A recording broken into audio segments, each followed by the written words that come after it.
right. What's up, Christopher? How you doing, buddy? I'm fine. So I'm just gonna do a couple housekeeping items.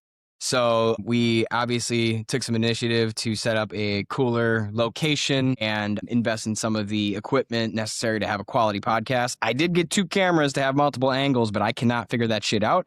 So today we're going to supplement this with a single camera and hopefully do some editing on the back end where it can just bounce between the both of us as we start talking. But outside of that, I do have a Patreon if you'd like to support the channel. It is in the link below. And through that, it allows for me to do this more often and buy things that will help improve the experience and the board making. I have a lot of fun doing it, but if you could support, it'd be awesome.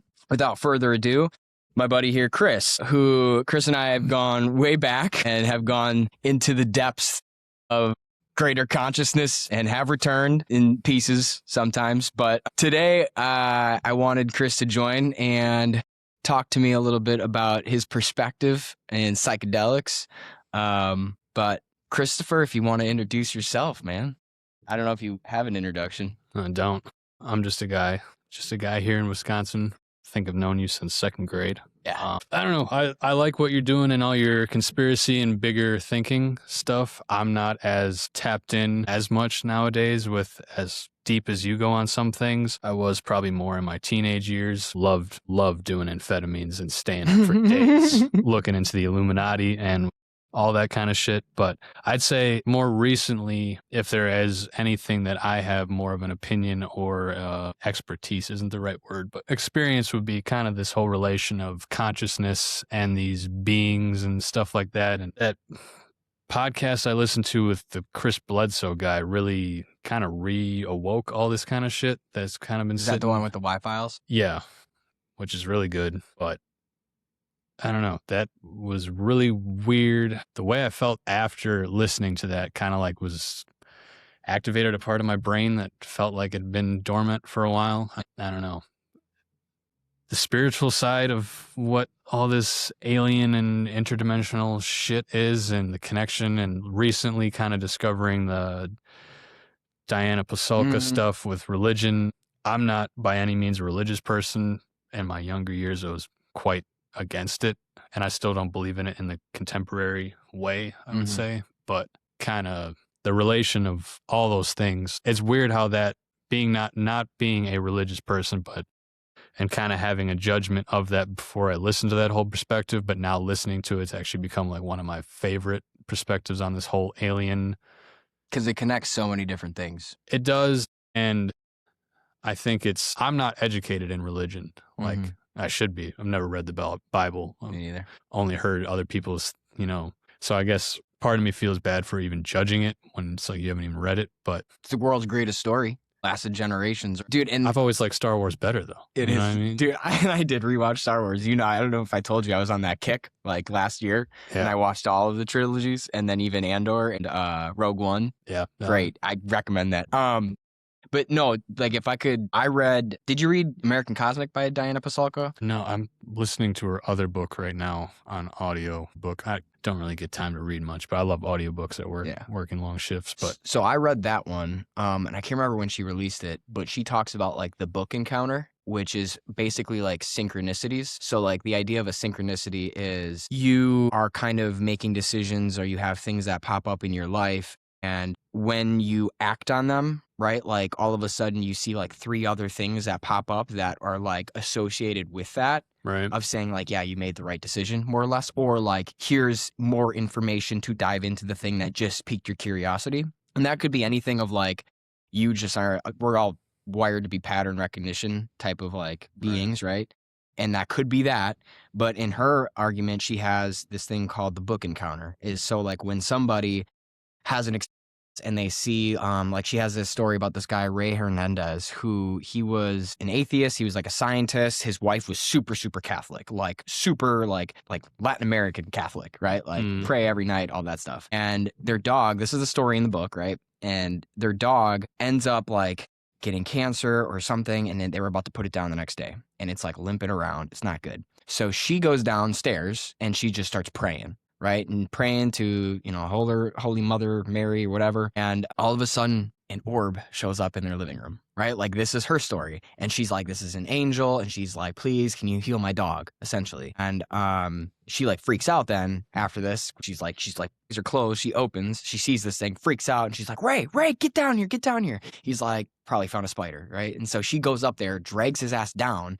And this is his story, right? There was two different perspectives. It was hers and then his. She saw like a glowing white orb and he saw like a red plasma thing. And what she said and what he's like saying is like, when he went down there, his reaction looked at that and said, whatever, I'm going back to bed. And like walked back upstairs like in a trance and then sat in his bed for like 15 minutes just staring at the ceiling. Like the thing put him in a trance. So then Ray, or like she like whatever, talks to this thing and goes back upstairs. And by the time they both come down, the dog's running around all over the place. So then he's like, he had this experience. He goes out there and like is trying to understand it because he's a scientist. He's like, how can I explain this red plasma thing that I saw in my wife's version of this? And like, by the way, it didn't slow down, right? Like they kept seeing things like all over the place, UFOs and things over people's houses and stuff like that. But he encounters then a book, which is by this guy, Ed Mitchell, who had a similar experience where he was an astronaut. A long form way of coming back to this, I promise. No. But he was an astronaut and he was coming out of orbit back to Earth and he saw the Earth, right? I'm a round earther, but he saw the Earth, right? And he had this like overwhelming moment of clarity and love for everything. And he's like, he spent years trying to figure out what that was until he like stumbled on some Hinduism or something like that of like, that basically means we are all the same. Like we are all love, we're all that. And so this guy then starts writing this theory about what it actually is. What are people experiencing when they run into these types of things, which it's the quantum hologram theory. Now, Ray Hernandez, the guy from the story, stumbles upon this and then dedicates his entire life to this, which then here's the book encounter thing and the synchronicities is because not only like before I got to this part in the book, right, I didn't read Ray's chapter, but this is after I started making boards. And the board that I had just made was about consciousness, was about how it's all of the collective and we're all like trying to do frequencies and our DNA is tuning and all of this, right? And then I read that story and that essentially is the quantum hologram theory. Right? And then I read a little bit more and there's just a random date in there because one of the other boards I made was whatever happened in December 21st, 2012. And for whatever reason, Diana Pasulka chose to say, and Ray was obsessed with this until December 21st, 2012, gave no explanation on why that date, right? And again, so that was my book encounter, but I think this supersedes it and gets into things like podcasts, right? Where you run into Chris Bledsoe, which then reactivates that part of your memory of all of the things that you're running into and you're starting to like then draw parallels to those experiences. Yeah, I see where you're coming from now that you brought it back. A lot of times I've noticed on my many psychedelic trips that you run into patterns of thought or streams of consciousness that seem to only exist in that higher plane. Like I've been on mushrooms a year and a half later and been on a thought about something and realize it's almost like you have the same feeling of like when you're driving on a road, you don't really know where you are. And then all of a sudden you're like, oh wait, I know where, like I've been here. Like I recognize this town. And it's like all of a sudden you can flash back to where you're like, oh, I was here a year and a half ago, somehow arrived and connected onto the same highway of consciousness. Like it's so hard to explain in that frame. There's no words for it. No. First did my first heroic dose. I think that was me, right? Well, I did that one with you. I feel like I didn't. That was we were so naive to it. Yeah. I feel like I didn't really take a lot away from that. We just laughed for 12 hours. Yeah, because just the feeling was so overwhelming and not understanding, the way music affects the trip and all that stuff. I think I remember you tried to play a song and it instantly teleported me and I wigged out and was like, what the fuck? Like, I'm not going that deep right now. But then it was a year. The next summer was the time that I took the 6.5 by myself. Again, naive. Like, I think the reason I had such a prolific trip that still, I wouldn't go to say like went on to define my life, but like certainly expanded my consciousness forever, like changed the way I interacted with the world, saw your place in the world, nothing that you haven't heard anybody else say with their psychedelic trips, but was because of the naiveness I had going into it. I had no expectations, no motive. I was literally just like, see what happens. Yeah, just I was so in the fucking back seat or like Yeah. on the roller coaster, just like wherever it goes, like take me on it. So this is the one that has endlessly fascinated me, I imagine. The one that, so why don't you tell this story? Because I think this is one that I don't think either of us really understand still, No, and but I'm sure you've thought about it a lot. I usually have to tell myself and go through the story like twice a year just to, because, you know, things become a memory of a memory in the human brain. You know, there's a reason why it doesn't hold up in court and stuff like Yeah, that. yeah. Like, and obviously you spend a hot July day in the 97-degree heat baking on drugs. It's not a perfect testimony by any means, but I don't know, to give context to it and not to, well, not to, it's weird to have to read off like a resume of like, here's all the drugs Yeah. I'm like, it wasn't my first rodeo and it wasn't my last. And I've done full heroic doses and large doses of mushrooms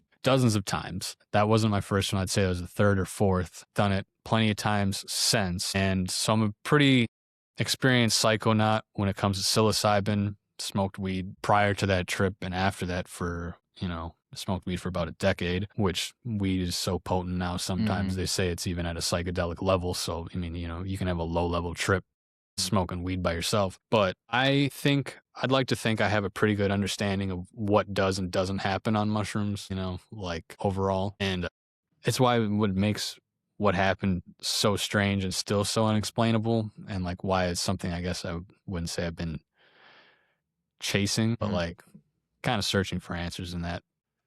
It was July 4th weekend. I can't remember if it was 2019 or 2020. Not that it even matters. I had taken 6.5 grams by myself. Whatever, was into it. I don't know. After the experience that you and me had, I was ready to be as open-minded to anything. How about, so put pause, pin in that one. Do you mind if I just tell a story of you and I? Yeah, I was trying to figure out this, when this happened, and I saw the videos you sent. We didn't accomplish anything. No, not at all. But except I did. I had a moment. You I did did with the tree or with the whatever. tree. Yeah, dude. That was senior year high school. And I remember I came over, we were just fucking around. We had no, to your point, no intentions, no plans. And I had, I think at the time, no idea what I wanted to do. For, you know, we all are instructed to go to college and shit like that. And you probably had a different perspective on it even at that time. But for me, I was like, yeah, okay, that's what I need to do. I need to go to college and get a degree and do all these things, which by, you know, hindsight, you look back at that and it's like, this is fucking stupid. I didn't know what I wanted to do. I really like science. But like I was probably going to go for nursing or something like that, which was, again, I started that program, it sucked. But long story short, you and I think started at like 8 a.m. Probably, I think it was like 4:30. And I remember just the feeling of the roller coaster on the way up. This is not don't do this unless you have a safe environment and you are of age. But this is something that when you first take it, you get that like gut feeling of like, what the fuck? Like you're almost free falling. Yeah. And I just remember then when it all eases into it, the awareness is like the only way I can describe it is like and this is back to that quantum hologram theory. Like Hal Puthoff talks about the 0-point field is this quantum information field that exists all around us. And the idea is that it's all made out of like electromagnetic signals and frequencies. And so much so is that our senses are tuned to the ones that we can interact with. But that's 1% of the entire spectrum. So what I'm thinking happens is when you're in these states, your specific frequency brainwaves, I think it's like the delta or the alpha brainwave lowers and it opens up this filter that is normally present to help you survive. And it opens up this filter. And so like when that happened for me, I all of a sudden am like, oh, all these birds around us think that these houses are weird trees. You know what I mean? Like, yeah. And like I could feel what the flower pot next to me, like it was, you know what I mean? And it's like this weird interaction. So and I'll end it here, but I jumped into a tree then, right? Because I said, I got to get in this tree. You climbed a tree for context. I climbed a tree. Not run headfirst into a tree. Yeah, I climbed into this tree and it was a beautiful tree. And I remember just sitting there, dude. And like, I just had these like, call it a flashback, call it like a hallucination. But like I sat in this tree and I just felt like what I needed and what I wanted of what I was to be in this tree. Like I felt that primate call, or just like the call to the wild, and like I had so much connection to like my ancestral roots that it like spurred in this journey of wanting to learn about anthropology, wanting to learn about evolution, wanting to learn about all this stuff. And so to your point of when you have these things that happen to you, like, they define your characteristics on the outside. Yeah. It's always been a feeling that I have had anytime I'm tripping. I feel very like almost like reptile brain in a way, where like you just feel like the most docile version of an animal. Like you feel like you're just a lizard sitting on a rock. Like I'm sitting here in the sun, just staring off, and I couldn't be more content. Like there's no human thing. There's no boredom. There's no like, can't wait to do the next thing, or I'm waiting until it's just like, I'm just existing, and like I couldn't be happier. Like it is weird. What you're saying about turning off that filter is, you know, the science of it, which after this prolific trip, you know, I listened to Michael Pollan's How to Change Your Mind afterwards. And so it was kind of interesting to listen to that book post all of this and have it all click. Like, oh my God, like there's something that Terrence McKenna was talking about 40 years ago or whatever, you know, people from his drug experiments. And it's like, holy shit, how is that exactly the same thing? Here I am, a kid in a completely different part of the world context. Like there's so much of the trip that is almost a universal experience that it's crazy, but it was interesting to learn about that. And I think that's also my curiosity when it comes to psychedelics or any drug. The cool part is the actual science and psychology of what's happening. Like I do believe in that. Like if you're going to get into something, like you should know what's happening to your brain. Like learn all about it. Yeah. Learn. Does this have a chance to damage it? Is it going to turn into a scrambled egg? You know, you should know what you're getting into and maybe even avoid it because of that or whatever. But it's probably a good thing that you didn't for psychedelics, because it was interesting to, again, be naive and have your experience. And then it's like, now let's break that down afterwards. Here's the science of what's happening. But essentially, if I remember correctly, when they did scans on people's brains while they're taking psilocybin, they expected to see lots of lights and happenings because the experience is so prolific. They figured like your brain has to be just synapses firing, like all this stuff. And it's not at all. It's the frontal cortex is shutting off. Like the part where the ego lives takes a rest. And the ego is, you know, your survival instinct, your defense mechanism, all of that. Yeah. And when that's not in play anymore, your mind has a lot more time to stop and smell the roses and kind of play around. I've always said and felt like it feels like you're getting a behind the scenes look at how your brain works. Your brain is such a super powerful tool of right now I'm seeing you. I'm actually, you know, you are every color except for those colors that you're wearing. That's reflecting. My eyes are just receptors that are picking it up, flipping it upside down, making an image of it. You're technically made out of molecules that are all in motion. It's doing an amazing job of just rendering something. But when you're tripping, everything's kind of fluid. Nothing's really solid. Everything's kind of crawling. Nothing's really one color, not even the shadows of things. It's not just a shadow now. It's a deep purple to it, and there's blues, and it's kind of all running around and crawling, and there's color patterns and everything. And you could just sit there. I've sat there for hours, and you can just have the debate of like, is what I'm seeing now real? And our sober conscious mind is just, so I guess I've had that debate on almost every mushroom trip. I could sit there and just have that debate for hours. And it feels like you're putting a half-speed time lapse on your brain's ability to make that picture and seeing like, this is what's really going on. And when I had this prolific trip by myself, you know, that was one of the kind of lessons I learned, or things that the experience showed me on that, was I saw that tree that you climbed, and that was kind of like this anchor point on it. I was like shot out to that tree and was looking vertical, and the tree was hundreds of feet tall, and it was beaming down light. And around the tree in a circle was me, along with one of every kind of living creature in the world. And all their eyes were glowing white, and we were all almost absorbing consciousness through our mouths, and it was beaming out of our eyes, and they're all white. And there's some crazy, and like I can remember it, picture in my head, like there's imagery from that, like never forgotten. In a moment, I learned this, like the world is what it is. We are all perceiving it. And to think that the human perception of it is the right way or the only way is ridiculous. Like the bumblebee sees things, the snake sees in infrared. Like there's every creature has its own unique perspective on the world. And to get the true picture, you'd almost have to combine every single one to get a real image. We'll never really see things through their eyes. But like I said, these are like some of the prolific things that I've learned and always had that, you know, right there. That was like a snap instance thing. Changed the way I looked at the world forever. Like never went through it like I got it all figured out and like the humans, you know, human way is the right way we perceive the world. And You're talking about the ego going down, and that's part of it too. It's like a speciation ego. yeah, the ego death of a whole species. And just, yeah, thinking that like, since we can't perceive it with our five senses, none of which are at the top of the food chain of anything, then it can't exist. Like, that's ridiculous. Like, that is just a ridiculous thought. I fucking hate when people, you know, my parents are like, you know, well, I've never seen that. And it's like, and who are you? You know what I mean? Yeah. Like, You want to see like it? you've lived in one town your whole life, and like, I've never seen anything like that. I'm like, well, then fuck me. It must not exist. You know, that's just such a Narrow point of view.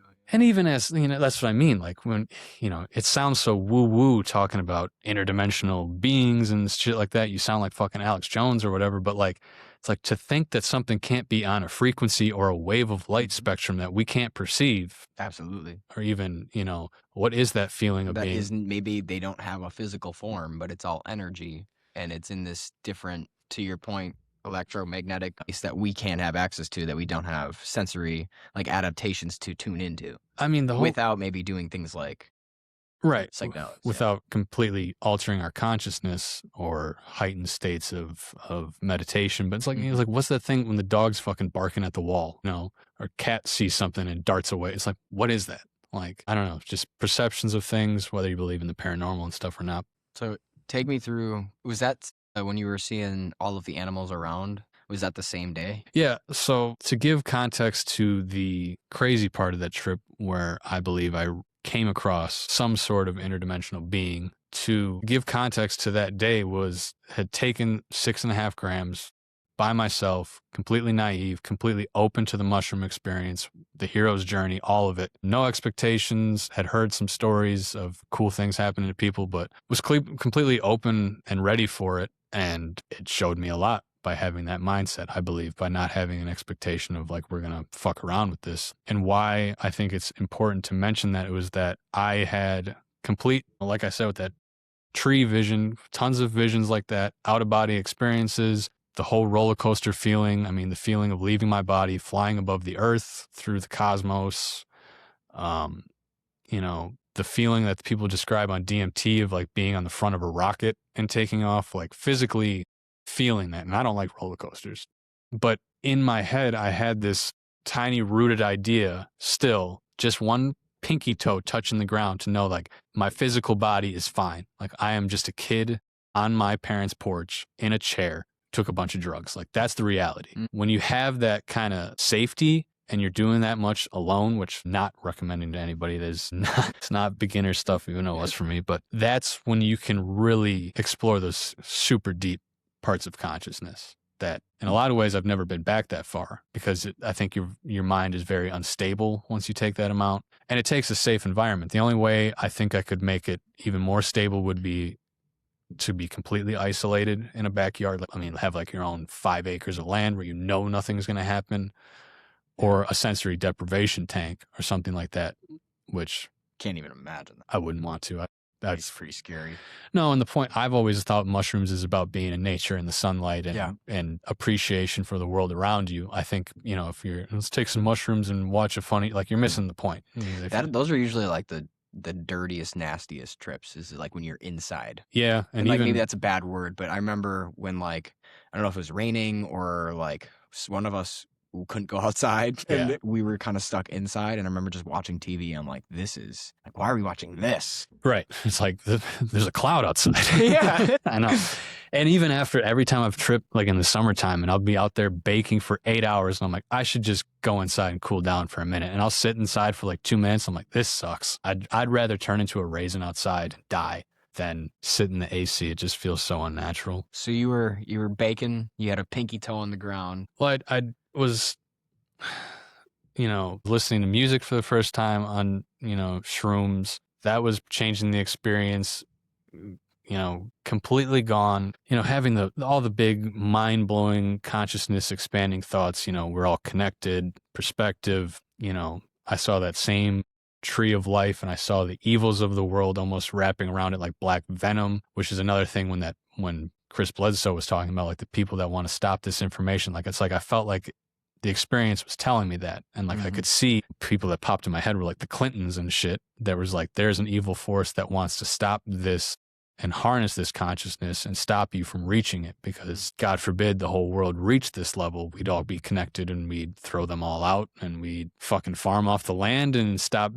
caring about war and football. We'd all just be fucking back to the days of the Inca or some shit. But yeah, just huge life lessons that, I don't know, would go on to define me and change me, and just everything's on the level. Like you said, that you're the same as that flower in the pot. There's a decimal point percentage of DNA that changes me from being that fucking flower. Being a banana. Right. I have arachnophobia. I was watering my mom's plants when I realized I forgot to, and ran into a spider. And at first, like, my first reaction was to like cower away. And then I would have never ever done this before, but like actually got closer to it and started to appreciate like the intricacy of its web, and that like me and him are just both trying to figure it out, what we got to do to survive. Like, there's like almost no difference, And especially, and just as a side tangent, especially when you saw like that experiment where they gave spiders different drugs and their webs were different. So that whatever drug is in their system at that time is creating a different experience in them. So again, back to like perspective, right? Well, the idea of crack spiders is horrifying to me. But just the point that, like, I saw a perspective of like MDMA therapy and psilocybin therapy. Like, if I had a really crippling fear of spiders, like how much this could help me to get over it. If I would pair this with therapy and like working with it. Doing it with PTSD and it's working. Right. Like, I just bumped into that experience, and it just clicks so quick, where I was like, oh shit. Like, I instantly see what they're talking about. This, people quit smoking. Like, I quit smoking because of mushrooms multiple times. I think I did that day, or at least vaping at the time. I thought to take a hit of that stupid vape, how many hours in, and I exhaled it, and all I could taste was the chemicals in the battery, none of the fruit flavor. And I exhaled it, and like the smoke was like green. It's like everything toxic. Well, everything's so black and white in that level of consciousness. Everything is so good, evil, good for me, bad for me. I think that's why you come to such clarity, and why you can have challenging trips when thinking about what should I do for college, you can't run away from those problems, because you realize how quickly you can solve them, and that like everything just becomes, it's good or bad. That vape became irrelevant in half a second. I was like, what? This is bad. Why the fuck would I do this? And there's like the neurogenesis aspect, which literally rewires your brain. Yeah. And can create new behaviors and habits like that. Yeah. So are you still sober today? Yeah. So like no vapes? No, I quit when I had to get my wisdom teeth removed. Almost next month it'll be a year without any nicotine. Good shit, dude. That's fucking hard. And almost 3 years without weed, 3 years without mushrooms, and then I quit drinking last year. So nice. Yeah, I long story short, I think you know the reason, but I don't want to drink anymore. I don't want to do any of this shit. I smoked yesterday, but I gave it up for Lent, which is like 2 months. And I smoked yesterday, and I was like, dude, this sucks. I was like, this is like, how was I like this for every day for a decade? Like maybe once in a while here and there, but even then, like I was just a vegetable. Yeah, I don't know. I try not to preach. Everyone's got their own shit. And I think there's a lot of people telling people to get sober, and it can be annoying. Everything in moderation is all it is. I'm not saying I'll never have a drink again. But it is different though. Like when you're out for like St. Patty's, and it's like freaking, you got a couple liquid deaths, and then you watch everybody's night just fall apart. And you're like, yeah, all right, time to go to bed. Yeah, which there's a lot of times I've seen that chaos now from the outside. I'm like, I'm glad I'm not part of this anymore. And that's part of the reason I just quit it. Yeah. I think also being in the DUI state, everything is just, it's so much. It's just so much. You go outside of Wisconsin, and it's like, people aren't just getting shit-faced at their son's t-ball games. Like, that's not normal. Yeah, like, no, sure. We're exposed to a lot of it. Yeah. So, which that's a whole separate conversation. But so I just can't stress enough how on this trip how comfortable, and the whole time flying out of my body, having these insane conscious twisting and opening, expansive, and how open and like, I don't know other word to describe. Like, it was awesome. I was so down with it. Content the whole day, no fear. Was so along for the ride. It was the wildest ride of my life. Physically could feel it. Felt like I've been flying with the Blue Angels. Like, I actually had a bruise on the back of my head because my head was like, I felt so up and down the roller coaster. I was bumping my head on the back of the chair, which I know I didn't think that would happen, but like, it was, I'm just trying to describe, like, it was such a physical, ride. Like, and I don't like roller coasters, but, and the whole time of that was down for it. So cool, open to it, which is why it makes what happened when this being showed up, the emotion that shifted, where it felt so different, where it's like, this feels like it's not part of the programming, comparing it to other trips. And if anyone's done mushrooms, you have what I call like the afterglow effect, the come down, where you're no longer tripping, the visuals are no longer moving, colors are still very pretty, and usually by the time 6 to 8 hours after the shrooms wear off, it's usually sunset about the time I would do them. So it's like,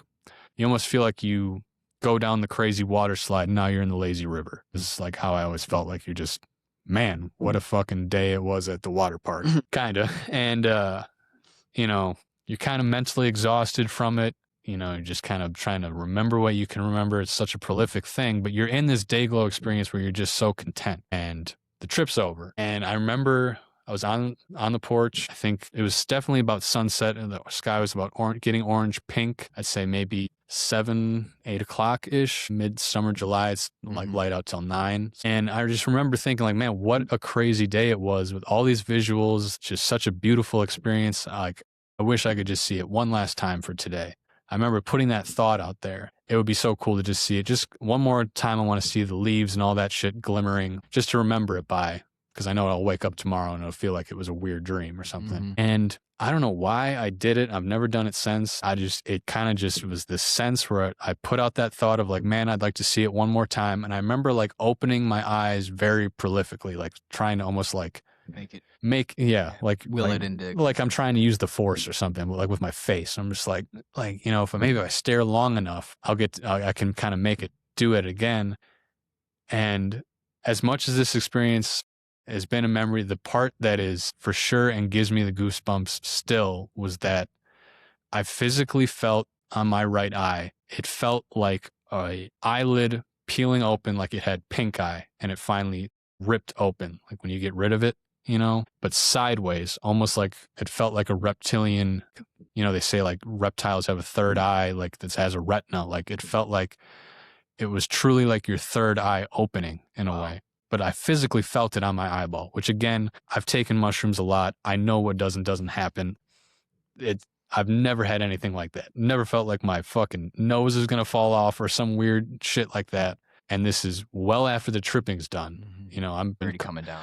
I wouldn't call myself sober, but like we could have a conversation and it's not, and I felt this retina open, like my eyelid opened sideways, and in an instant, it was like I was back in full trip. And everything, the visuals, the trees were all shimmering. It was like you were in the middle of the peak of the trip again, and everything's moving, and all the visuals that you'd imagine, everything, the clouds look like cotton candy hexagons, it's all back. And I can still remember the emotion of astonishment. Like, that is the only way I could describe it, was just like, holy shit, like, did it? How is this possible? And I like kind of almost just freeze up like a deer in headlights, and I look down off my porch. My parents' yard goes down a slight hill to their shed, where that tree that you climbed is. And at the bottom of the hill is this hooded figure that is kind of mostly covered up. From what I can remember, had reptile-like features, and he is pointing with his finger at a swirling portal that is now opened up and is sitting at the bottom of this hill. I don't know, 30 feet from me, 25 feet. At the bottom of this hill in my yard. And I'm completely deer in headlights. I'm pretty sure I'm sitting there with my jaw open, and I almost do like a fourth wall, like look at, pretending like there was a camera there. Like I was almost like looking to like see him, like, is anybody else, there's nobody there to like verify like this is happening, right? Like, it's telepathically, not exactly putting words, I can't hear a voice, but it's almost like it is sending me, It's intention. yeah, intention of like, almost like he's saying, like, he's like, oh yeah, you called. Here I am. You want to go? Like, you seem like you want to go deeper into this or something. Like, he's almost offering me to go further into it.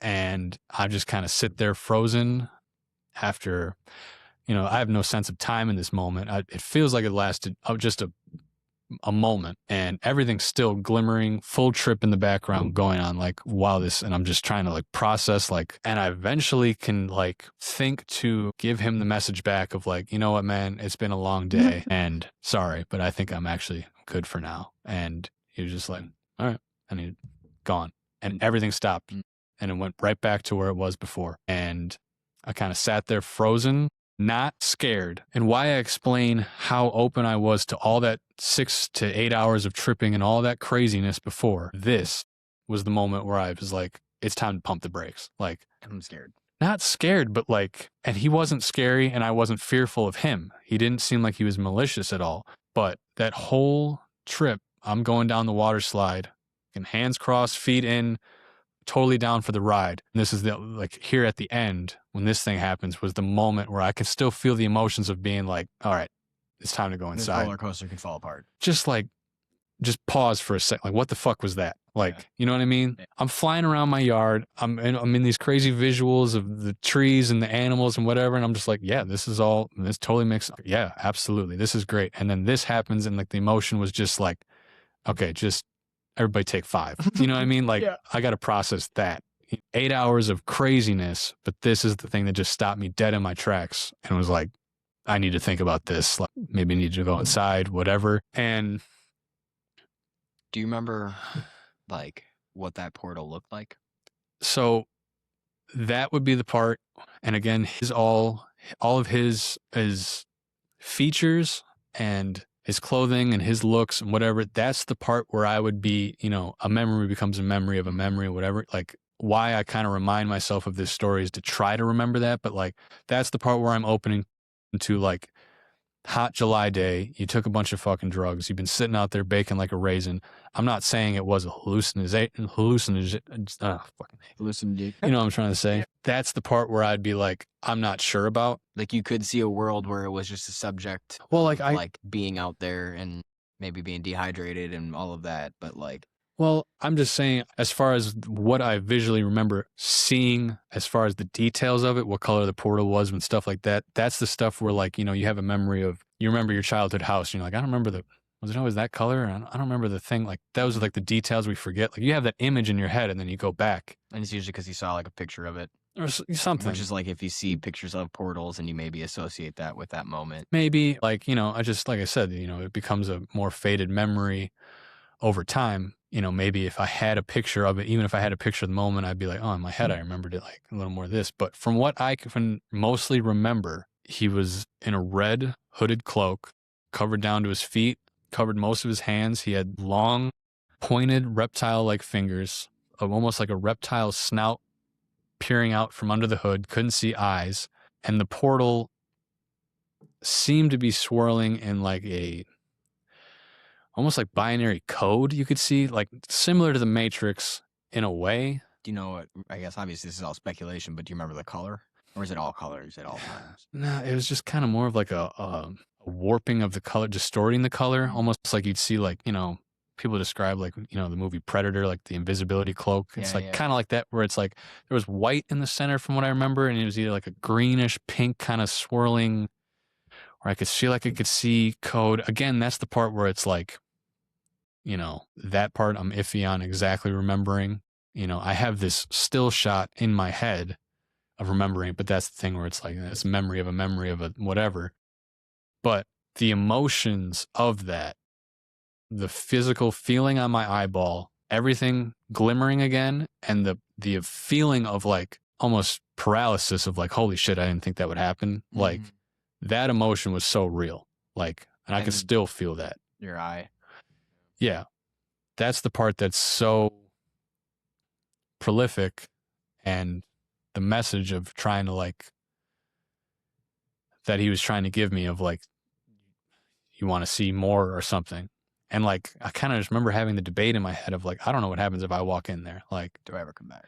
yeah, man, like maybe just a kid who disappeared on his, because I'm into like that missing 411 shit and all that stuff, like the national parks and like people just disappearing off the face of a planet. They were right behind me, like that kind of stuff. So like, again, it didn't feel malicious or scary. I was not scared of him. I didn't feel like he had me in a trance. I felt like my freezing up was completely just my body's reaction. Because again, like the ego had started to come back. You're on the come down. The ego's much less in control, I'd say, on the come down. But like you're back to being a person again at that point. So you're back to looking at this in a human way. Like this isn't part of the trip. This is part of the mushrooms teaching me for this extracurricular activity. Yeah, it did not feel on par for the rest of what happened that day. And I don't know. So after this, I'm sure you were just like sitting on the couch being like, what in the fuck?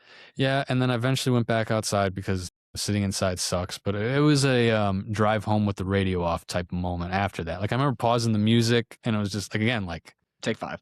Yeah, it was just like, hang on, like, I don't know, like, just so on the ride all day, and then this just really pumped the brakes on it because it felt so different and felt so real, and I don't know, I've gone into deep dives thinking about it myself, think about it, I put it on the shelf in the back of my head, whatever.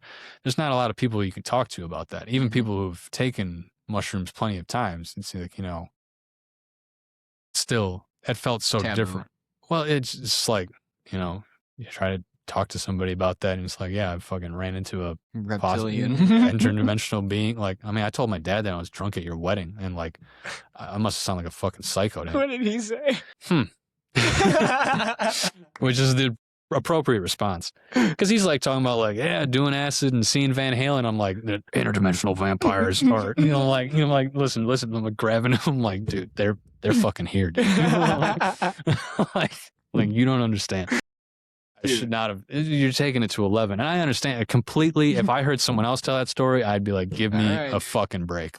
But then, like I said, so I listened to this Bledsoe and Diana, her book, and that kind of just that whole. Was this immediately after, or did you kind of take 5 and then pick this up at a later date? Because if I had this experience, dude, I'd be in a rabbit hole for weeks trying to figure out what the hell I just saw.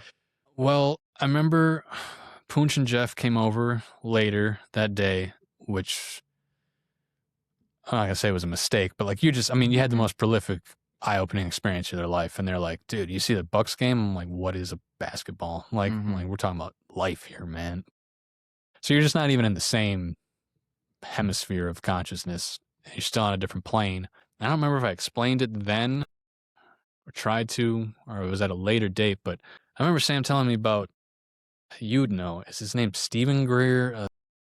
He's like a ufologist type of guy. And he has some theory about contacting aliens, interdimensional stuff. And I remember him, like, he recommended that for me. He's like, just watch the documentary. He's like, I know people discount this guy and he's a loony and whatever, but like, you should he's like, because I described him exactly what I told, you. And he's like, no, you should really watch that. Like, it sounds like a lot of what you're saying. And I never got around to it and kind of want to I think his whole thing was he was part of the summoning UFOs and orbs via like meditation or cognition or which is kind of what he was explaining to me. The Force. And kind of listen to this Bledsoe guy. It's a similar thing. He puts out a prayer to the universe. And I don't know if what happened because,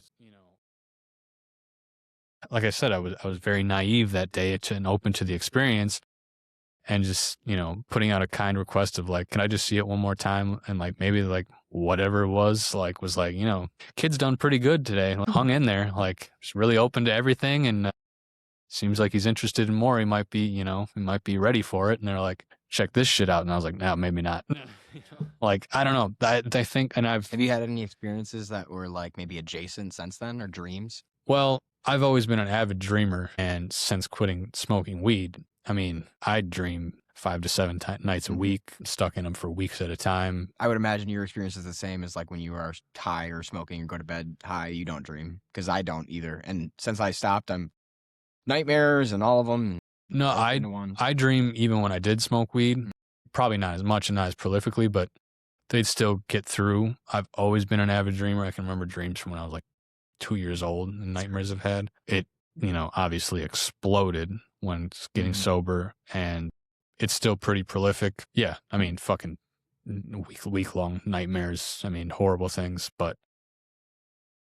I have so many, it's hard to catalog them, And you think they're related, some of these? No, I'm trying to think back if I had anything like that that felt like that, or related, or some kind of message from. Can I tell you one that I had recently? Sure. So you remember in Chris Bledsoe, his account of it, he ran into, while he was in the woods, he ran into those little aliens with the red eyes that they saw in Varginha, Brazil. Yeah. He ran into that one, freaked out, whatever, his dog was running after it. Right? And then he ran back. He goes out to smoke a cig. He's like, God, he's taking 5. He goes out to smoke a cig, and he sees that 7-foot tall, like, gray alien or whatever he describes. So here I am, like, trying to piece this together and understand, and, like, I'm learning about Diana Pasulka's, Tim Taylor, and all of the adjacent figures around them, where they're trying to associate religion with these beings, and how essentially, like, even you go back to some of these saints that had the visions or whatever from, like, the 1600s, and they describe, like, every time they run into these things, they're freaked out, right? Right. And then you get into Chris Bledsoe's story about how it was, like, the woman in white, or, like, the beautiful woman. Yeah.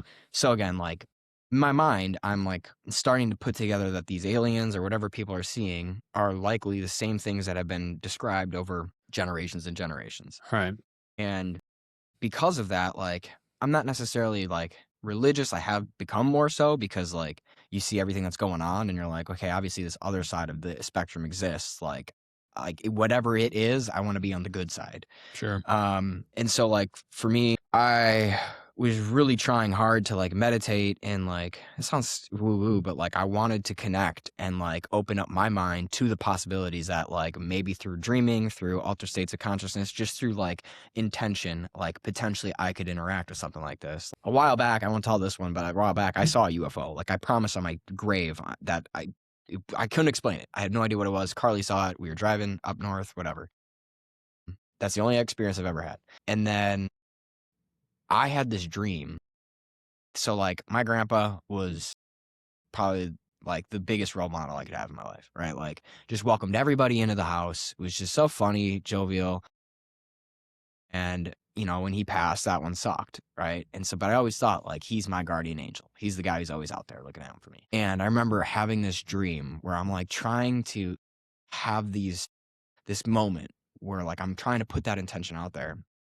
And I'm, like, I wake up, I'm kind of in this park, like, we all go family, like, our Soini family camping, right? And we go to this park that's in, like, northern Wisconsin or Minnesota, and, like, I'm here in this campground in my dream, right? And I see all of my family members around. They're all, like, enjoying, their own conversations, kind of, like, isolated separately. And I'm there.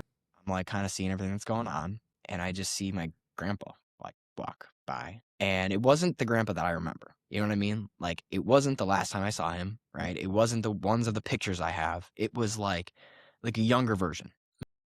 And, like, that was the part that kind of stuck out to me, is, like, it's not me that's putting this together. And it was a version of my grandpa that I only saw maybe a couple times in pictures when he was, like, a little bulkier and healthier. But then he comes over, and all my family members, like, not even making a stink, right? Like, they're just like, hey, what's going on? And he, like, walks behind me.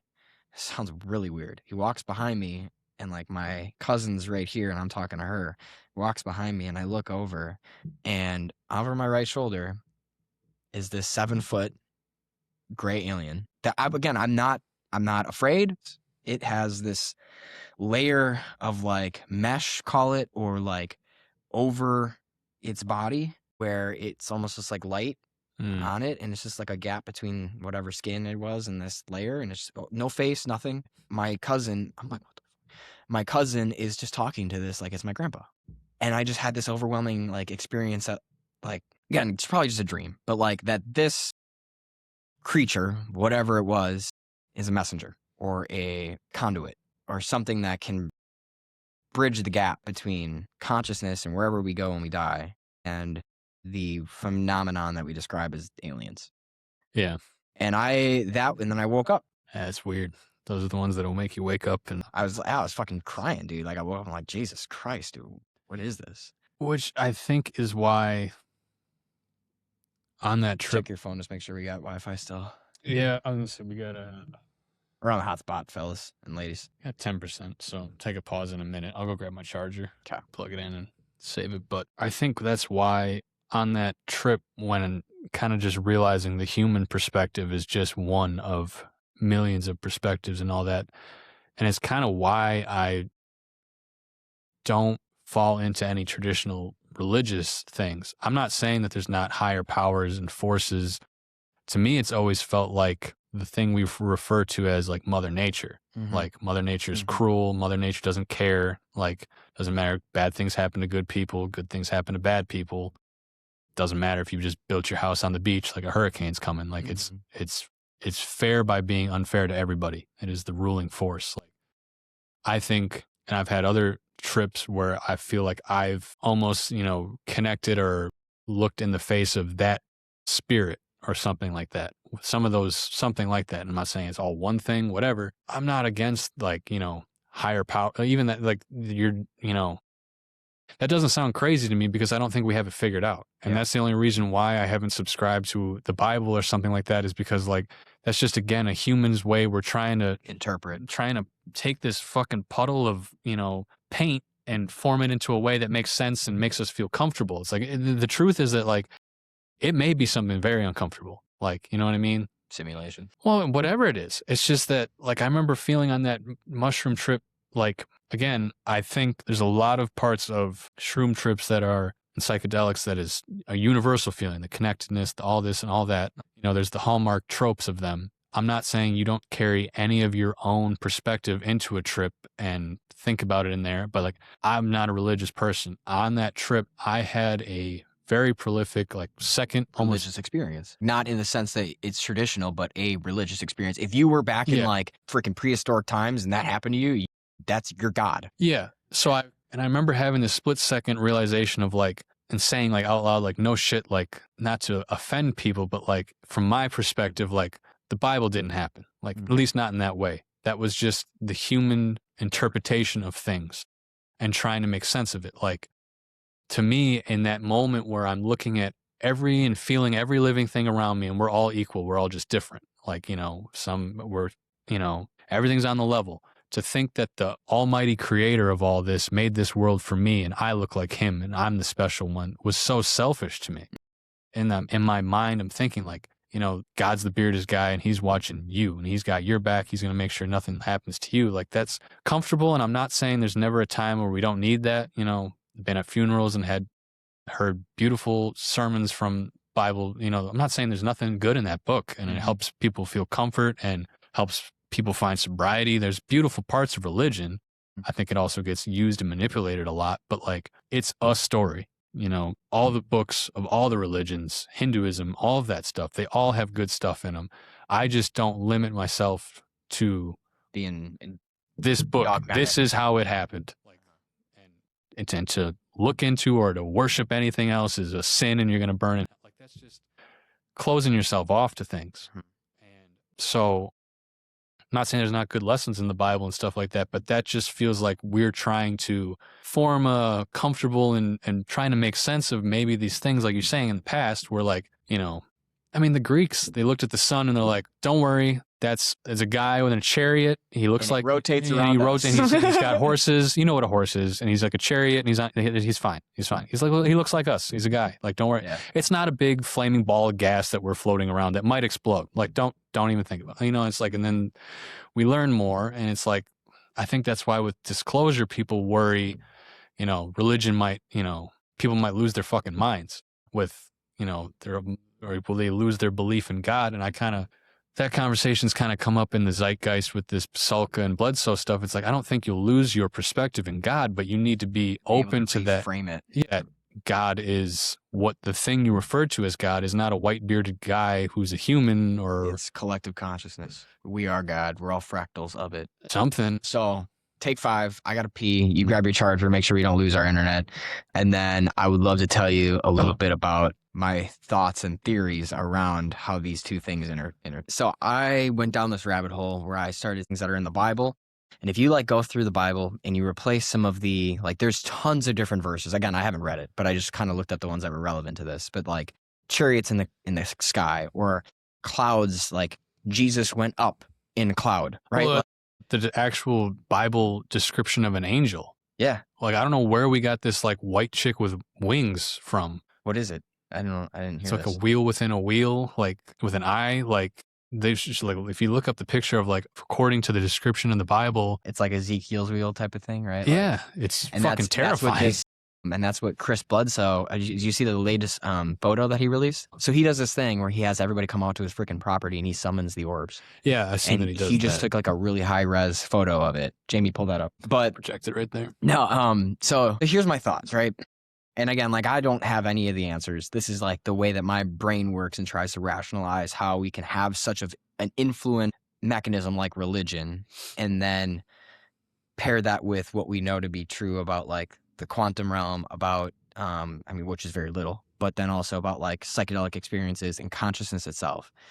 So the long and short of it is, I think his name is Roger Penrose. He was a physicist for a long time.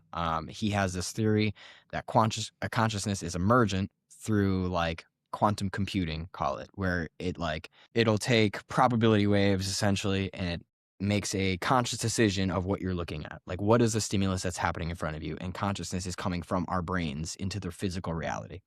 Now, Thomas Campbell, do you know who that guy is? I've heard all these names.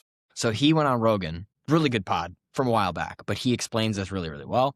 I just started his fat fucking book of like 1,500 pages, but it's the big theory of everything, right? So his theory is that this is a larger consciousness system. Wait, My Big Toe? Yeah. Okay, yeah. Yeah. So this is a larger consciousness system. It is essentially an information system. Right. And that we're nothing.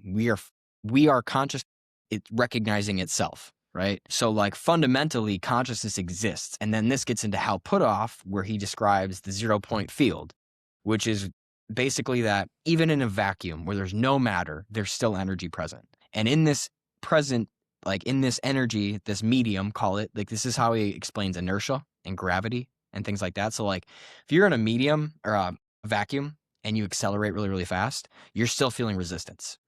And that's what he describes as like you would in water. Like you're kind of trying to go through water, you feel that resistance. He describes that as that there is energy all around us all the time. And within that energy, a step further, is that guy who had that experience as the astronaut coming down to see the world, and that Ray Hernandez guy. Those two got together and created the quantum hologram theory, which basically says that, and this is like proven science from the fact of an MRI. So when you have an MRI machine, this all comes together, I promise. But you have an MRI machine, right?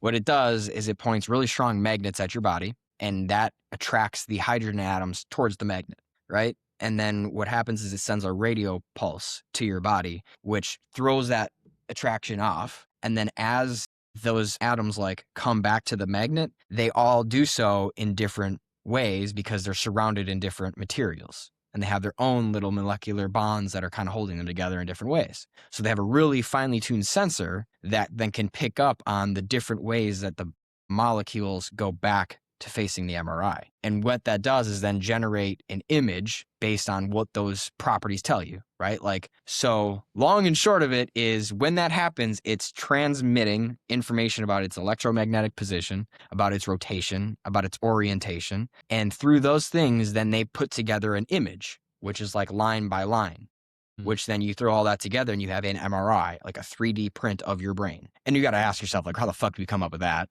Right? Like, that's some alien technology. But that is the first stage of proving that you can transmit information through this field based off of like the orientation. Then the step further comes round circle. The step further is that this is happening to everything all at once. Every atom, every molecule is transmitting information, but we just don't know how to access that. And what then you bring in the Thomas Campbell thing, right? Even I think the Penrose, is that we have this filter put in place It's all around us. Consciousness in itself is the information given off by every atom, every particle or whatever, photons that carry information about its orientation, spin, and everything from all of time. It's all out here. And Hal Puthoff believes that like through remote viewing and things like that is when you expand your consciousness or you bring in or you tune your antenna to tap into that. That's where you can start to receive remote viewing from a million years ago on Mars, or you start to tune into something on the opposite side of the planet. So Sure. then the theory about religion that I think of, and I haven't read Thomas Campbell's books, I'm not sure if he has this, but that when you think of the character Jesus, right, the way that he is described is like he can perform miracles. He's almost all knowing, right? Like, and that he was born of a Virgin Mary, whatever. And what I think that represents, whether it is a factual thing that had happened in the past or it is a way to explain through storytelling, is that that is the embodiment of that larger consciousness system within man with no filter.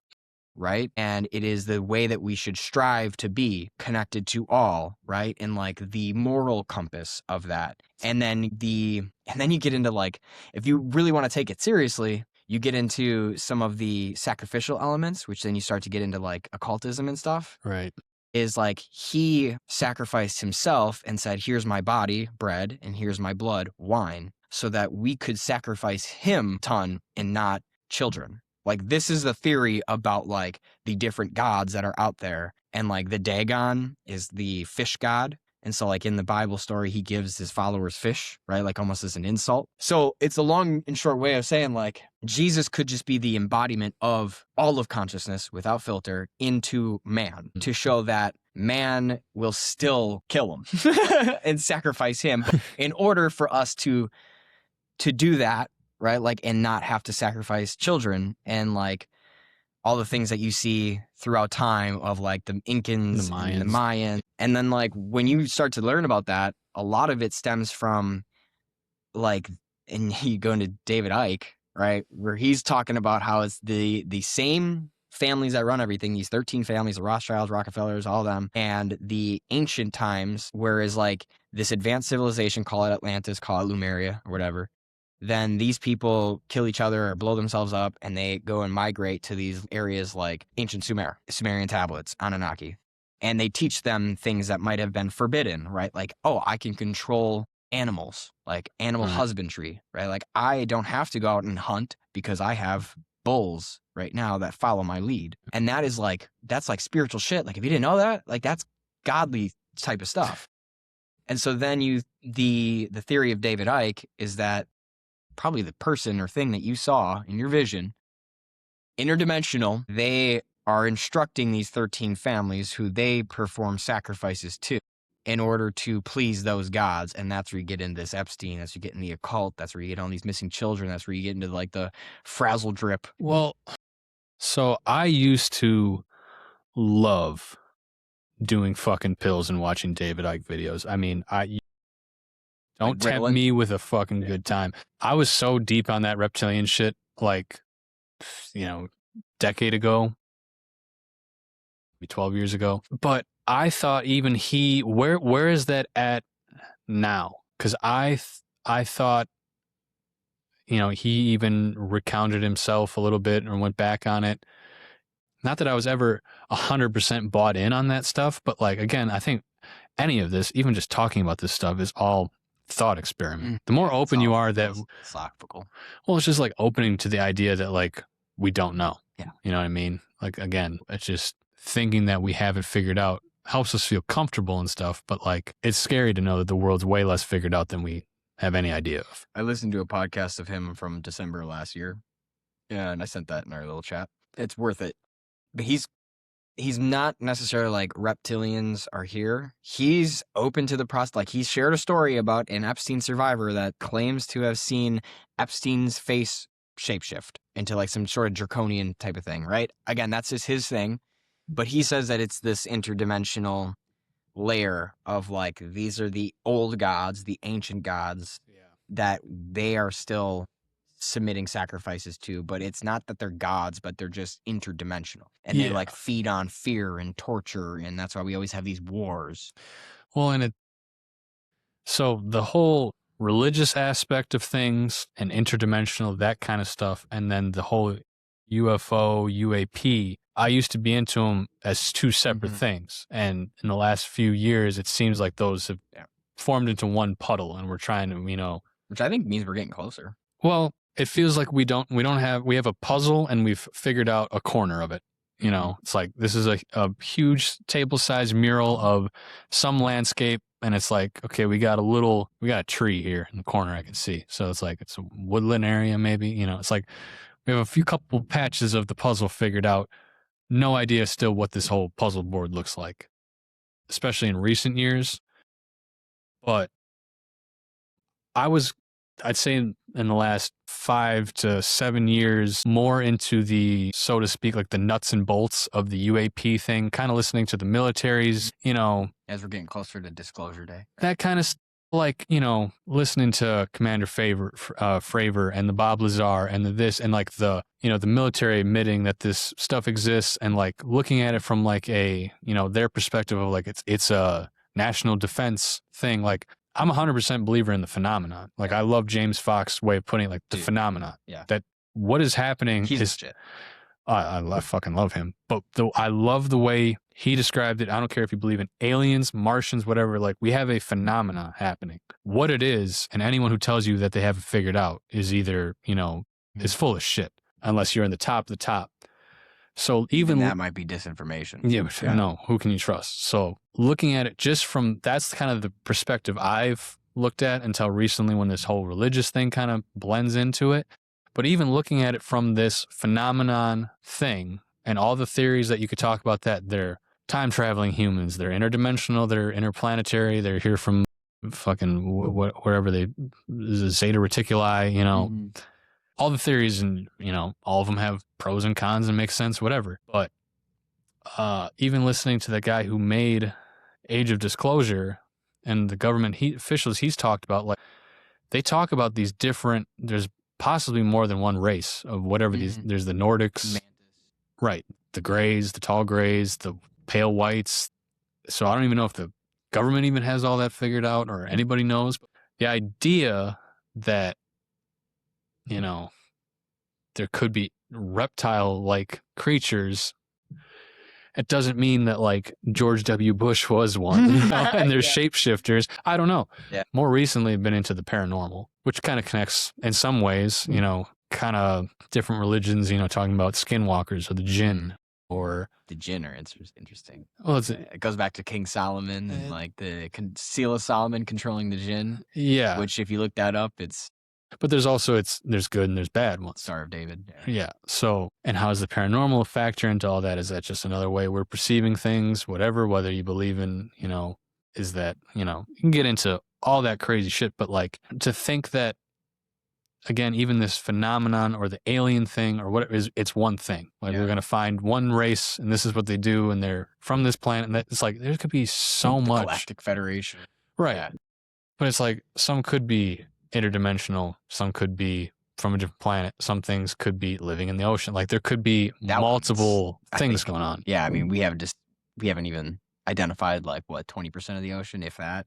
Yeah. So like, I don't know, the idea. This is one I wanted to ask you about, because Chris, you've had the one experience that you described, which was more than enough. However, you also, I remember one day, I think it was, I don't remember the exact day, but I remember where I was when I saw you after. And it was fucking horrible. And you looked like you saw a ghost. Yeah, I don't know. I think people throw the word trauma around way too loosely these days, so I won't use that, but it was definitely a scarring experience. After that prolific 6.5 gram mushroom trip, you get so open to those ideas and still so young and naive, and you don't have so much responsibility that I think you can dive deeper into consciousness, because you don't spend as much of the trip diagnosing yourself and trying to let go of personal responsibility, which you have to first, ego, you have to let that go to then venture off. So when you're at a younger age, it was a lot easier. Versus now, I feel like anytime you have to spend more time kind of shoveling that dirt off first,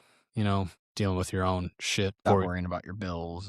Yeah, all that human stuff you got to let go before you can venture off into really expansive consciousness. But was so intrigued, and that was such a life-changing thing. I would go on for years every summer, loved multiple times, as many times as it could. Used to look forward to planning out room trips with people, without people, I think mushroom trips are much like, even with weed, you can get super stoned and go to McDonald's and laugh your ass off with your buddies and go watch a movie, or like you can smoke by yourself and have a fucking anxiety attack. Mm-hmm. It's off the same strain of weed. It's a very different experience depending on what you do, but had many trips, afterwards, challenging moments, really good, great moments, all that stuff, experience that stuff a lot of times the same life lessons. And I think it's a good thing. It's a good refresher every now and then to walk on that side of consciousness and kind of remember what's important. We're all connected. It's all love and all that, all the hallmarks, it's nothing groundbreaking there. But summer of 22, that would have been, I decided to really push the envelope stupidly. Ever since that experience with that being, it always kind of became an inside joke, like, oh, I'm taking shrooms this weekend, the guy's joking, you're gonna reach out to the aliens or whatever, and like you jokingly like kind of say like, yeah, like kind of there's a part of me was always like, I kind of want to get back to that. Mm-hmm.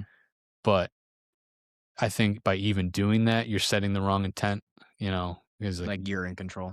right. Yeah.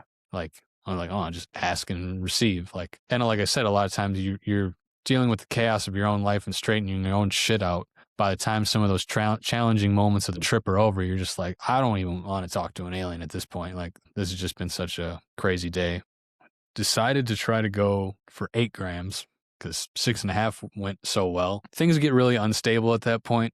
Think, first of all, it's stupid. Don't ever do that. That's, you kind of get, you get the trip you need, not the one you want. And you're kind of barking up the wrong tree thinking that you can handle that. And which was kind of the lesson I took, if there was anything from that. And I won't go into super detail about it because it was a pretty scarring experience. But I do remember this point where you're almost breaking into the DMT dimension, where it's like, it's not even I'm looking at the tree and the grass and the sky. It's all just turned into one big geometric slop of shit. Like you're just so overwhelmed, overstimulated, like your brain can't even process it or handle it, or like, let alone really learn anything from it. I've heard of experiences from people that have taken more and maybe in a more stable environment with a more stable headspace. But I don't know. I'm a Tool fan and an Alex Gray artwork fan, who's done paintings of his visions on DMT, the net of being, these figures that seem to live in the DMT realm, going on beyond like alien shit, whatever is out there. And I remember during this 8-gram trip that was going awry, laying in the living room and pretty worried, feeling like shit, like I might actually die. Like, you can't even, it's so overwhelming having all these, even though in the back of your head, you're like, you're not going to overdose from this, but like, you're just like started having things like, oh, what if this is laced? Because this is the craziest shit I've ever seen. Like, the neighbor's Jeep just melted into a puddle. And I mean, my cabinets are dripping all over the floor and I can't, well, you're having this real anxiety that hits you of like, if there really is a problem, like there's nothing I can do about it. Like, which is why trip sitters are important. Having it done when the ego's in control. I'll be fine. I'll be fine. I've done this plenty of times before. Would have really been refreshing to have a sober person there, just been like, dude, relax. Take my hand. Anything. But I do remember having this kind of out of body experience, laying on the floor, and these beings that looked like an Alex Gray portrait from like the net of being, I could look up the specific painting of it, but they're, explain it. They're like bodiless figures with a face, with eyes and eyes all over them. They have a crown of eyes. It's like this all seeing, it's almost like the consciousness presenting itself with a face in a way. But I could see myself laying on the floor like an idiot, fucking drooling on the carpet, not even able to process myself. And it's like I could almost see them watching over me, again, telepathically putting in like these things, just like, what are you doing? Like, how did you even get here? Like, are you fucking stupid, dude? Like, look, like, you think humans can get to this realm? Like, you think you're ready for this? Like, almost like, who do you think you are? Thinking you're gonna get all the answers. Like, you had a good time one time and showed you, a lot of expansive shit. Like, you're pushing the limits, dude. Like, there's a limit to what a human can Playing with understand. the big boys now.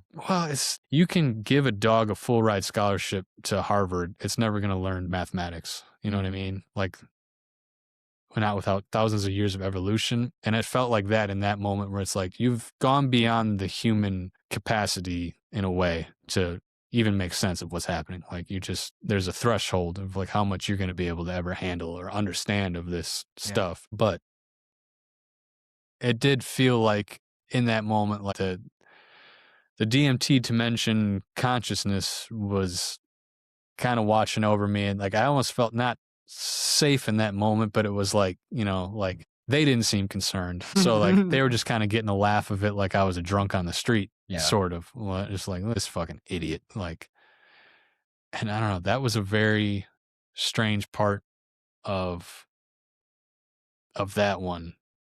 And I don't know, when I was able to actually, pick my head up and get some things together, like, I do remember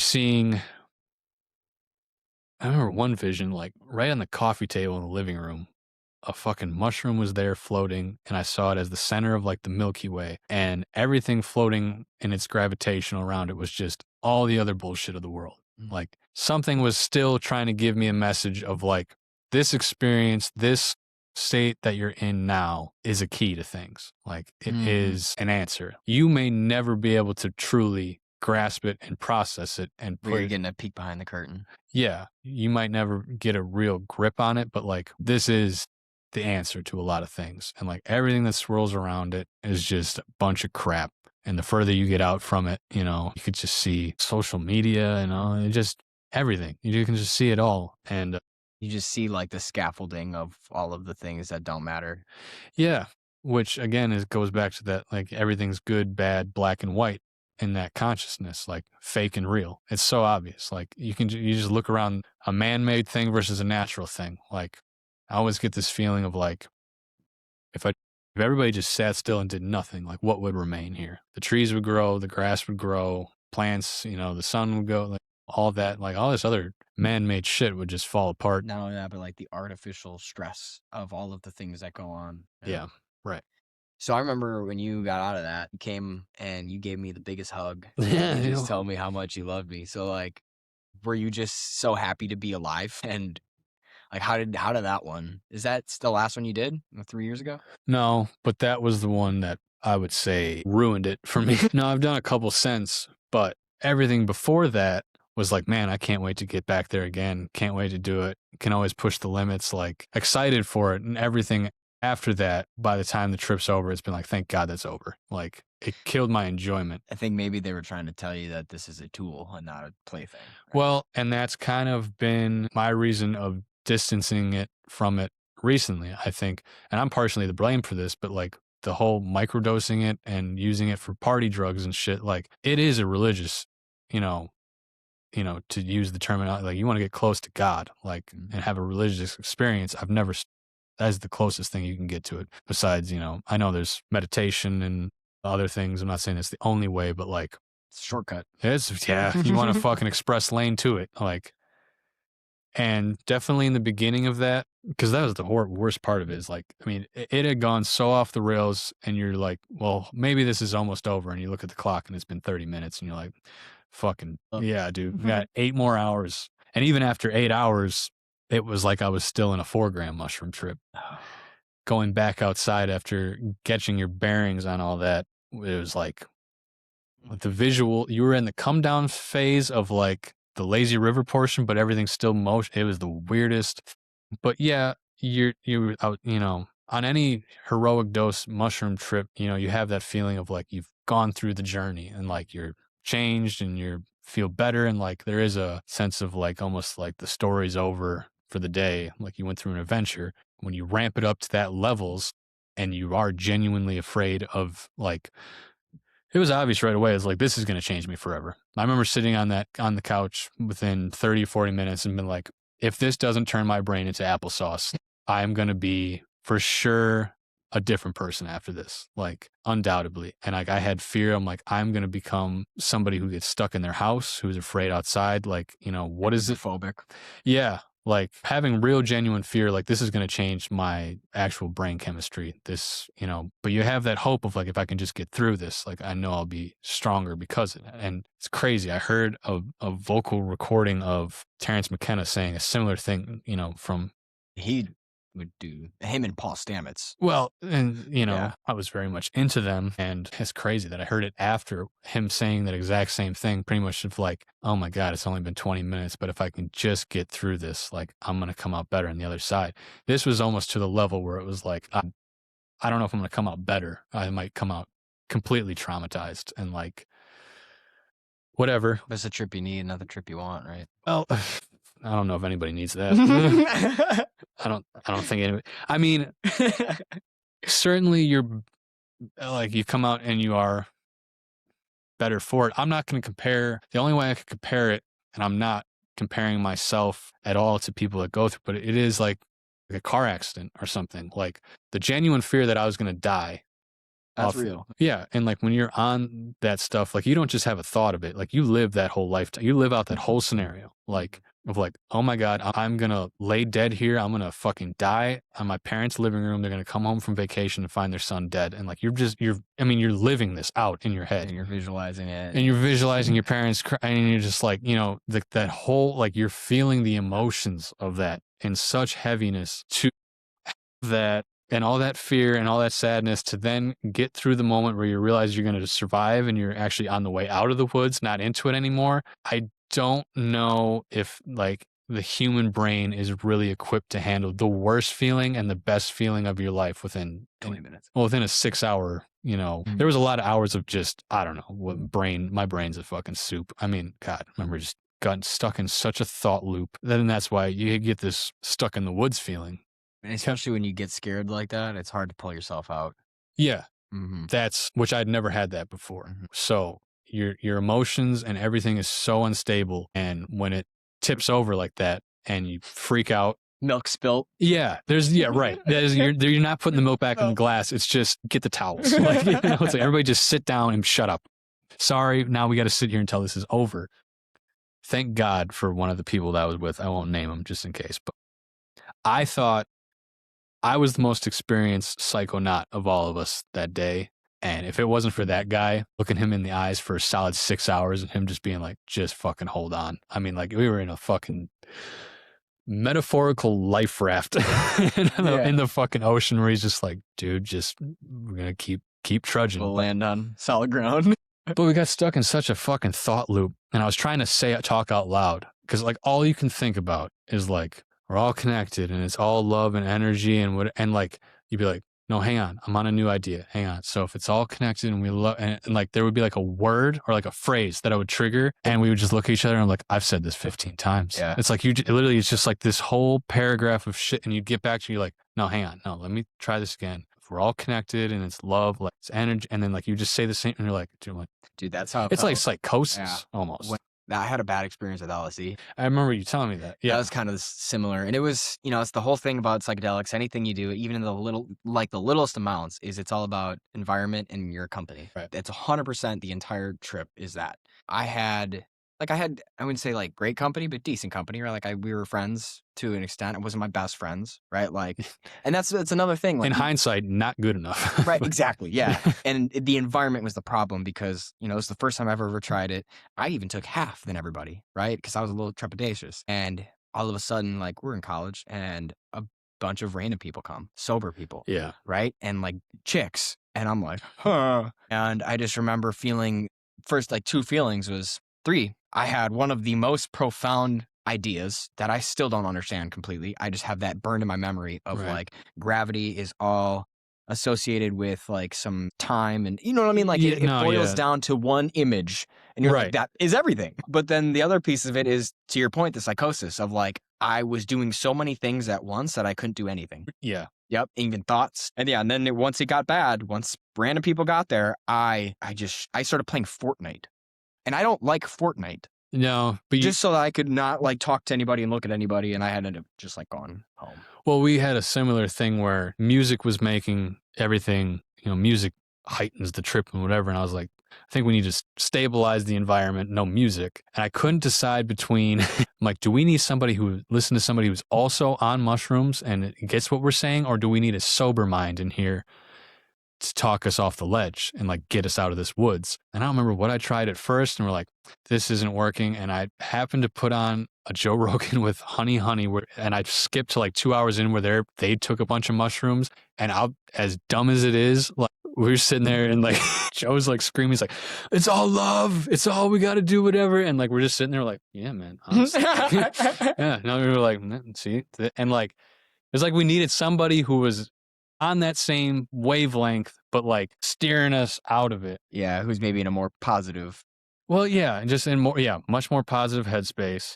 And it ended up sparking a conversation between us about some guest he had on and this and that and whatever. Well, and all of a sudden it got to the point where all of a sudden like basketball got brought up, and like somebody was just like, but who's better, Michael Jordan or LeBron?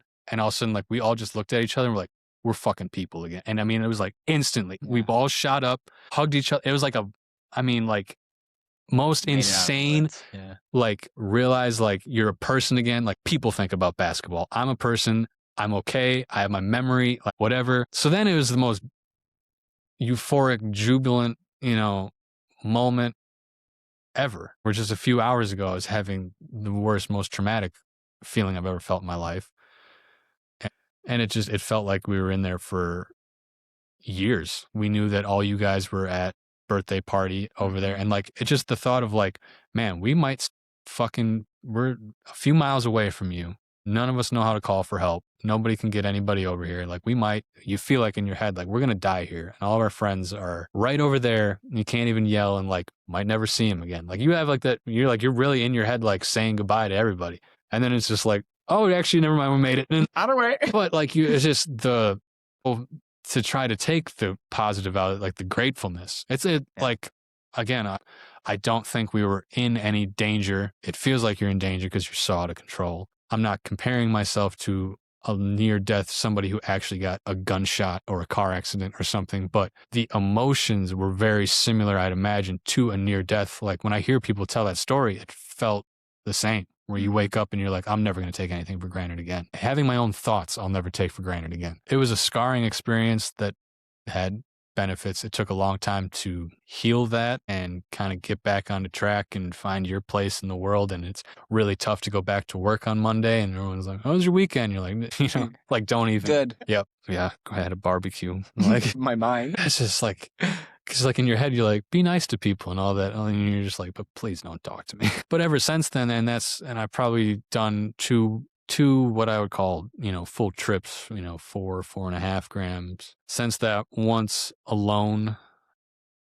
and once with others, with friends. Neither of them, they had moments, but I wouldn't call any of them fun anymore. And that feeling that I had, when I took the 6.5 that one summer by myself, the excitement of when it was kicking in, like finally, like let's go. Like I'm ready, and we're getting higher and higher, and it's going up, and that turned to fear ever since. It was like, even though I know, talking about that pinky on the floor, now you have your entire foot because you don't want to get back to that.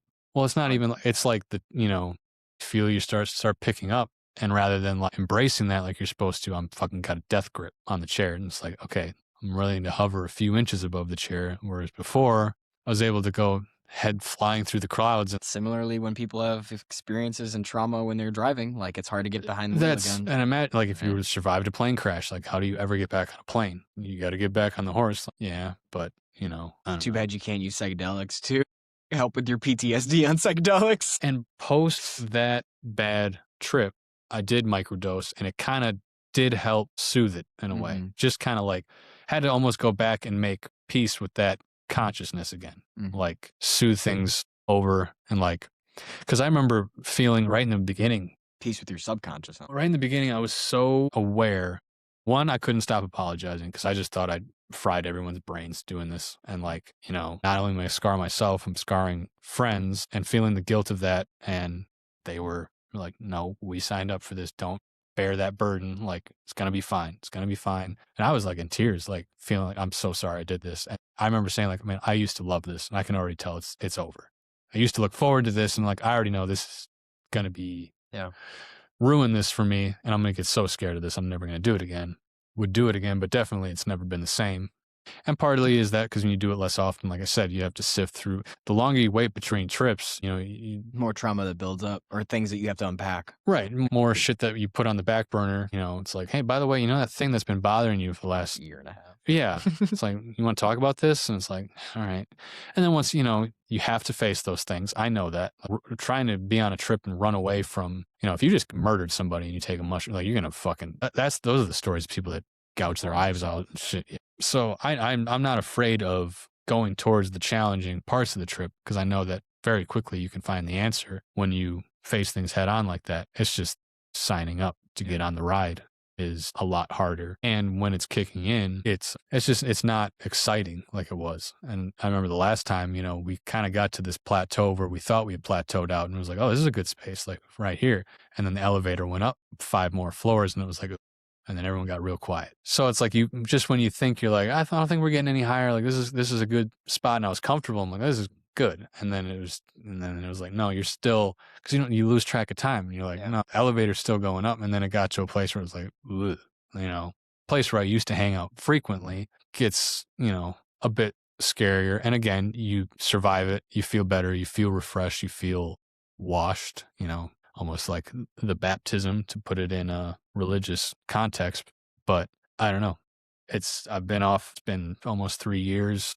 And it's hard to get back on that horse or even know if I want to. You know what I mean? It's kind of I don't know, in a perfect world, isn't it to have the mushroom, the psychedelic experience, take everything that it teaches you and just apply it in your regular life and not need the drugs? Like, wouldn't that technically be the goal? Like, I don't think we're, as humans with our egos, capable of doing that. Certainly not all the time. The ego eventually keeps growing and grabs, you know. And that's when you need a good Etch-a-Sketch shake and right. Yeah. Which is why I think, you know, I used to like the yearly, felt like a cleansing. It felt like physically I could see, it felt like I was taking my brain apart and, you know, you go in there and you're like, man, when's the last time you did the fucking dishes in here? Like you feel washed in that I know it's a good feeling afterwards, but like some of those experiences we're getting, especially by yourself, can get rough waters. I feel like you're sitting on a buoy in the middle of the ocean and there's a storm or something, which could argue, you know, and you know, some of that was just where I was at in my personal life was just a lot of unknowing things that are scary. And maybe now that life's more stable for me, but there's always going to be I'd do it again with you.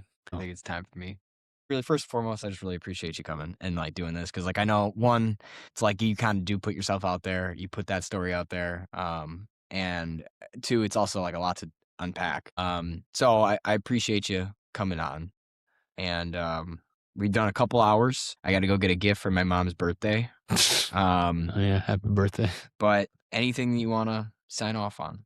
I'm not crazy. I know the story. That all I know is what happened to me. Like I said, it's weird to read off a resume of drug experience and say, like, trust me, I know what happens and doesn't happen. But I don't know. I think psychedelics, consciousness, all of this, it's bleeding into one big unsolved mystery that, you know, I think if there's any area that I would know more about, it's that side of it. And I've walked on that side of consciousness. I have plenty of other things that I've learned and experienced with that. And I don't know. I think it's all connected in some way and have had since kind of getting into this, that reawakening of that consciousness, you know, ever since those prolific experiences, it's felt like that side of consciousness, the door in my head has always been cracked. And there's been a draft of it always. I feel like I've always been able to access that side more and kind of learning more and getting back into this feels like it's pushed the door open a few more inches and kind of brought that more to the forefront in my brain.